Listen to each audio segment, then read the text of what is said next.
I found myself here a really lovely spot to stop at. This village is called Dankmarshausen. If I've got this correct, this was once part of the DDR, East Germany, but behind me the village of Dippach was in West Germany. This river is the Werra river, so it's one of three rivers which mark the border, although the most important is of course the Elbe and the other is the Saal. Now today we've got that big mountain there, and this is the Werra bike trail which follows the river along. Today is Saturday, 21st of September 2019, so the weather's quite pleasant. And I noticed in the town as I drove through that there was a fete, and I can hear some brass band, or maybe somebody cut the radio up loud in the background. And I found this place for the following reason. I'm interested in borders, and I was looking at places along the former East German border which might have some curiosity about them, so that sort of thing appeals to me. And that's why I chose this place, because this is a bit of the former East German border that sticks out. We once referred to it as the knife's edge. That was when I was in the army in the 80s. This is where the attack of the Warsaw Pact was thought to have come from. This direction. This would be the most, because it jutted out, although as I walk around now I don't think it's as suitable as would have been, for example, an attack across the North German plain. Anyway, that apart. So anyway, that's why I came here, and that's why I chose this place by the Werra River. Great place to park my vehicle. I know I'm not the first person to do this, because I found this place to park through Park for Night. So I'm now going to have a walk around.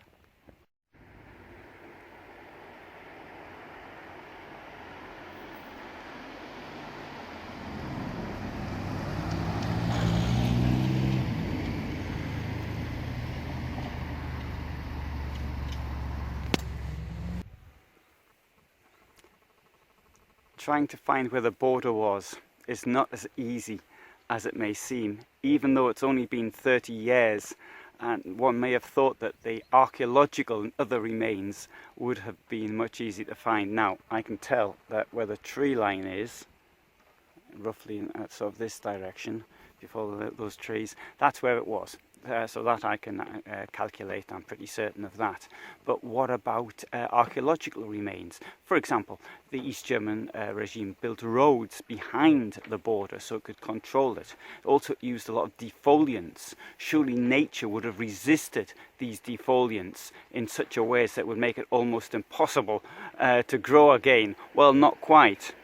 In some places you can still tell, because of the colour of the vegetation, but that's increasingly unusual. The height of the trees, but now increasingly unusual. But here I have found something which reminds us where the border was.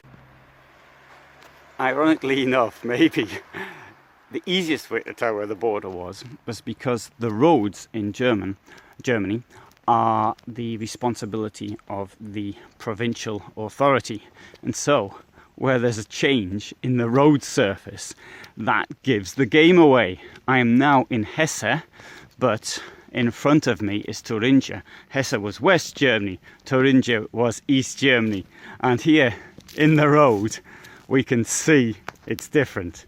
There's clue number one. Clue number two, well, I worked it out from where the river was. It's a stream. It's down here, and following that was the tree line I pointed out earlier. Clue number three, well, there's a sign there and there's a marker there, but something has remained. They've probably left it here deliberately Or maybe they rebuilt it. Who knows? In some places the wall was actually rebuilt. Some of the things you actually see has actually been rebuilt as a museum piece. But we've got this bit here. Now, this was one of the mesh screens. Now, they used various types of wall. So the sort of thing you often see is the wall, like the Berlin Wall type of thing. Sometimes it was a barbed wire fence. Sometimes it was a mesh screen like this. The border is what? It's there, so it's what, 20 meters away, 25 meters away.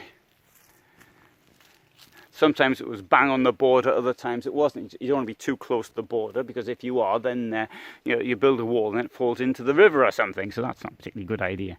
So it depends. It was all sorts of things. Now, here we have a border hiking path in the Wartburg region. Great stuff. Now that's just the sort of stuff that appeals to me.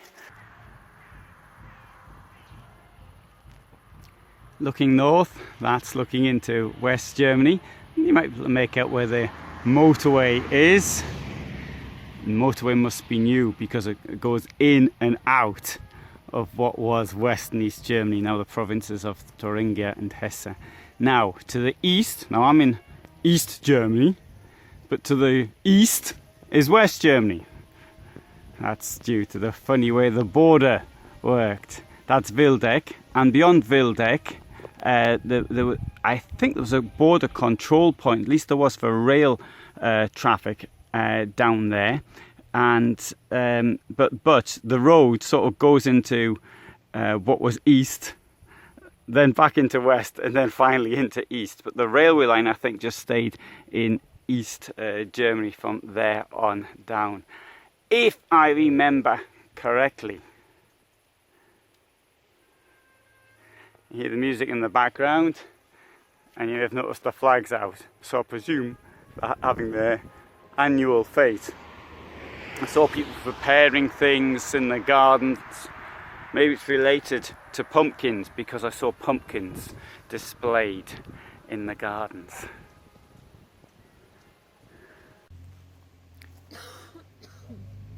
So we have this border post. This isn't its original position, but it's been moved here as a sort of decoration for the bar here. Yeah.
where once stood barbed wire, mesh fences, perhaps landmines, and this is today the only sign of where the border once was.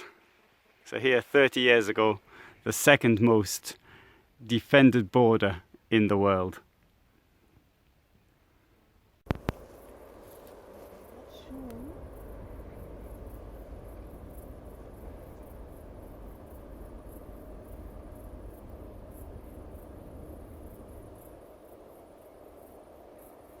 That's also good, looks good.